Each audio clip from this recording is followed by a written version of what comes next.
Bien, regresamos con Mercedes Arauz, ex ministra de Economía y Finanzas y representante del BID en México. Estamos con ella conversando sobre su perfil económico. Mercedes, tú pasaste durante el gobierno de Alan García por 2 ministerios, Comercio Exterior, 3, Comercio Exterior, Economía... O sea, Comercio Exterior, Turismo, Producción, correcto. Y luego Economía y Finanzas. Cuéntanos un poco, a la luz de la experiencia que estás viviendo en México, ¿cómo comparas o cómo se podría comparar la experiencia pública en Perú y en México? Digamos, en Perú hay una buena base de gente trabajando a nivel de las instituciones públicas, o por lo menos en nuestro tiempo había buena base, y gente con mucha vocación de servicio. En particular, yo diría algunos ministerios con excelencia. El caso del Ministerio de Comercio Exterior y Turismo tenía gente muy capaz, y lo mismo yo puedo decir en el Ministerio de Economía y Finanzas. En producción sí teníamos que promover un poquito más la capacidad de la gente para el trabajo, aunque había buenos técnicos, pero aún era un ministerio que no había sido muy promovido, y creo que es importante que ese ministerio desarrolle técnicas y temas de fomento a la actividad productiva de la más adecuada, ¿no? En particular en el área de las nuevas manufacturas, la capacidad de hacer crecer las MIPES, de ser pequeñas a grandes y estar enfrentando ese problema. Y por el otro lado, en el lado pesquero, ¿no? Una buena, correcta regulación del sistema para preservar nuestro recurso natural pesquero, que es el más importante. En economía sí había gente muy técnica, sin embargo algunas veces muy ortodoxa en su forma de ver el mundo, ¿no? Y les faltaba en algunos casos tener un poquito de modernidad para incluir las nuevas cosas que se están aprendiendo en otras locaciones, en otros países donde han hecho mejoras sustantivas de su productividad, ¿no? Y yo creo que Perú debe preocuparse en eso ahora, es uno de los temas fundamentales, cómo damos un salto, no acomodándonos a cumplir con las buenas reglas macro, que eso de hecho lo están haciendo bastante bien, sino cómo damos un salto importante para aumentar la productividad y reducir el alto grado de informalidad que tiene nuestra economía, ¿no? Hay muchos países que están comenzando a ver a la productividad como una especie de guía maestra. Australia es el que más se me viene a la cabeza en estos momentos. Ellos han incluso creado una oficina que es una especie de SNP, pero dirigido hacia analizar la productividad. ¿Por qué crees que nos cuesta tanto a los peruanos entender el proceso de desarrollo en base a productividad, que dicho sea de paso al Perú le está yendo muy bien en eso, y nos quedamos todavía en las discusiones menores de si nuestro sistema productivo es primario exportador o si el capital humano, cuando al final de cuentas si tú logras llevar todo hacia la productividad tienes la ventaja de haber revisado lo anterior? Exactamente, y no niegas ningún modelo. Justo hoy día he estado de comentarista del libro que han publicado en la Universidad del Pacífico. Y lo que dice la Universidad del Pacífico es justamente preocupémonos de algo más, no nos mantengamos, porque si dejamos todo camine en la tendencia, evidentemente podemos llegar otra vez a los ciclos hacia la baja, ¿no? Eso no significa que tengamos que elegir un modelo en particular, es trabajar el incremento de la productividad laboral. Una de las cosas que comentaba yo del libro es que puedes tener una base productiva de recursos naturales muy fuerte. Australia es un caso, pero no es el único. Canadá, Estados Unidos, Noruega, es propio México, Noruega, también son países que han tenido o tienen una base productiva muy fuerte basada en recursos naturales. Sin embargo, su trabajo ha sido aprovechar los momentos de boom para invertir en el país, en el desarrollo de nuevas industrias y servicios, no solamente bienes, mirando un poco en perspectiva hacia adelante. Mi impresión es que todavía hoy día no planeamos hacia adelante, estamos mirando solamente el corto plazo. Una de las cosas que yo comenté también para el libro es que ahí hay un tema que no lo vi, pero me hubiera gustado ver, es cómo trabajar el tema de la informalidad. La informalidad mantiene a la población con bajos niveles de productividad. La informalidad hace que tengamos pequeñísimas empresas que son de autoempleo y no son generadores de saltos cuantitativos. Lo que tenemos que generar empresas que crezcan y generen escala y empleos importantes. Ahora, cuando uno escucha hablar a los gobernantes, desde Fujimori, Toledo, García, Ollantumala, cuando hablan de la informalidad, hablan como si la informalidad fuera una decisión en el sentido de vamos a formalizar y que la gente va a venir corriendo a formalizarse. Evidentemente hay razones por las cuales la gente no se formaliza. 75% de la PEA está en el ámbito informal, se calcula que es cerca del 50% del PBI. ¿Cuáles son para ti las barreras por las cuales las personas no se formalizan? En primer lugar, hay un alto nivel de costos laborales que lo pagarías si te formalizas, que te incrementan el costo del trabajo. Nadie dice que le pagues un mal sueldo a un trabajador. Inclusive eso podría flexibilizar aún más el nivel de salario mínimo. Pero es el costo adicional Los llamados sobrecostos. O sobrecostos, pero en realidad es un impuesto a la planilla, que hace que tú cargues sobre el trabajador y la empresa muchos costos que hace que, tienes que pensar 2 veces por contratar a una persona. En México, por ejemplo, comenzaron a resolver parte de esos sobrecostos con una reciente ley de reforma laboral para bajar esos sobrecostos y ser más competitivos. Entonces, hay que seguir trabajando en esa línea. Se está hablando, por ejemplo, en el banco, Santiago Levy, el vicepresidente de sectores, ha planteado uno de esos temas de cómo formalizar las economías. Y es preferible tener un impuesto general a las ventas o un IVA o algún mecanismo como ese que te cobre y ahí, a partir de ahí, le des una seguridad universal a todos los trabajadores y no trabajadores, a perder la posibilidad de tener a los trabajadores dentro del sector formal. Y esa es una propuesta que a mí me parece bastante interesante, bastante estudiada. México puede ser alguno de los países que comience a hacerlo.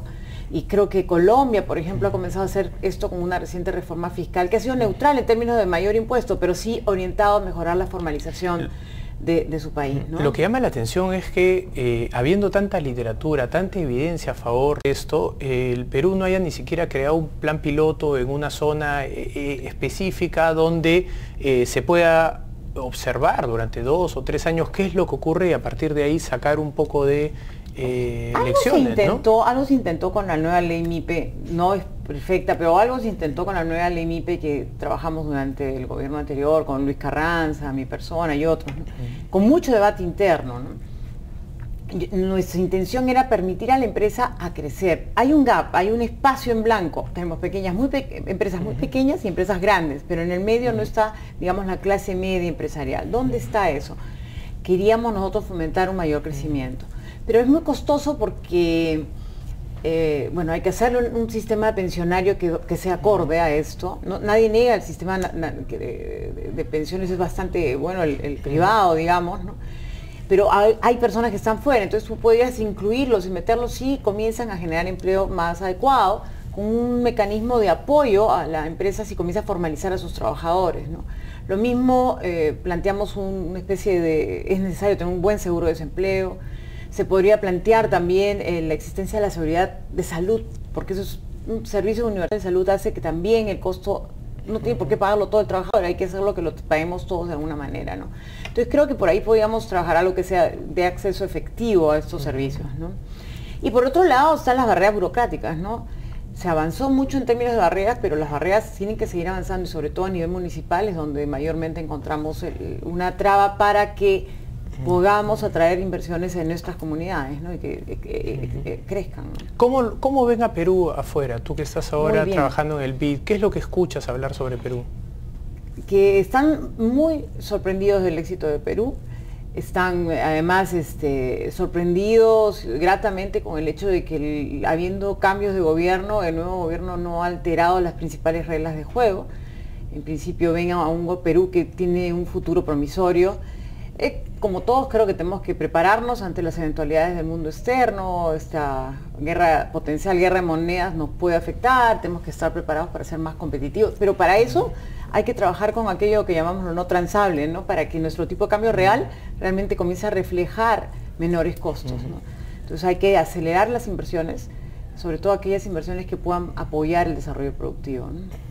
La mayoría de personas que están hoy día estudiando el futuro, los famosos prospectivistas, hablan de un futuro que va a ser mucho más dinámico, donde el sector servicios, como bien has mencionado, va a acaparar el 80% de la economía, donde a su vez se requieren de reformas muy grandes por cambios en la expectativa de vida.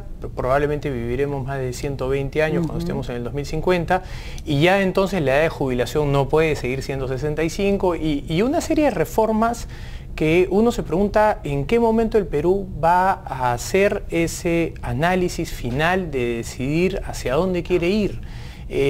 ¿Tú has pensado en alguna propuesta, en algún plan de desarrollo de cómo articular todo este conocimiento que se está generando hacia el Perú para que se puedan generar esas reformas?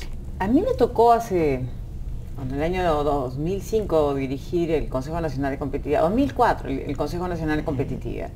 Y el Consejo de alguna manera lo que buscaba a través del conocimiento, que eran más de 200 personas, expertos peruanos, no del mundo, pero sí peruanos de diferentes áreas, era tratar de mirar el mundo juntos y ver de qué manera tener un plan de competitividad que nos empuje hacia adelante. Tuvimos mucho apoyo del sector privado, en menor medida del sector público, pero se logró plantear en aquel momento cambios y reformas que se aplicaron en los siguientes 5 años, concesiones en los puertos, mejora en la infraestructura vial, electrificación rural, en fin, una serie de otras materias que llevaron a reducciones importantes de la pobreza, porque el crecimiento es el que te lleva a reducción de la pobreza. Los programas sociales son, digamos, acompañantes de ese proceso para ayudar a salir a algunas personas a través de una red de seguridad, pero tú tienes que tener una promoción concreta de desarrollo productivo. Y creo que el plan ayudó. Sin embargo, es cierto, nos faltaba tener una mirada prospectiva más amplia.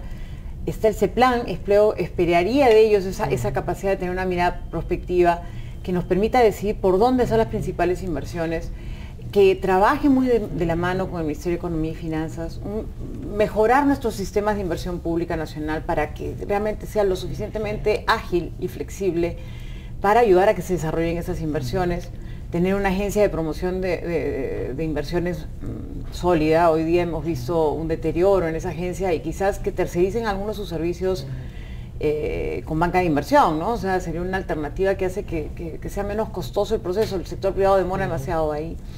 En fin, una serie de tareas que todavía queda por hacer y que no por estar bien económicamente y seguir creciendo a tasas de 6% podemos cantar victoria. Creo que Perú tiene que dar ese salto, ese cambio, y ojalá lo haga pronto, ¿no? Y en una lista de cambios, ¿cuáles serían, digamos, tus principales 3 cambios?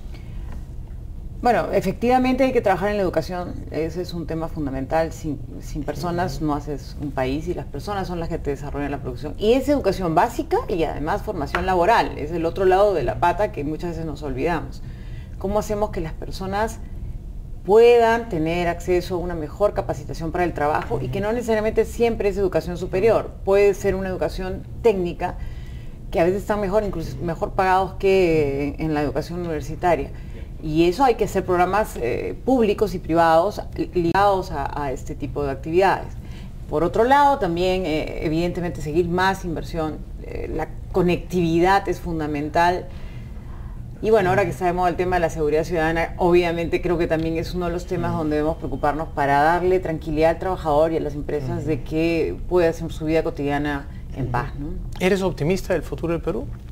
Yo creo que sí. Lo que sí me preocupa es que perdamos dinamismo, ¿no? Lo que debemos hacer es, por eso, desde ahora, en que estamos bien, dar los pasos a hacer política económica de verdad. ¿Te veremos entonces de nuevo en el plano político prontamente o no? No creo. Ahorita estoy realmente abocada al trabajo en el banco. Sí, como te dije, es una etapa interesante de aprendizaje y de crecimiento. He venido unos días a visitar a mi familia, pero yo creo que para el Perú no importa quién es la persona, lo importante es que haya un equipo dedicado a construir un país más grande, ¿no? Muy bien. Mercedes, te agradezco muchísimo tu visita y esperamos volverte a tener en el programa cuando vuelvas a pasar por Lima. Muchísimas gracias. Un gusto verte otra vez también. Gracias. Bien, vamos a una pausa y regresamos. Scotiabank, descubre lo que puedes lograr.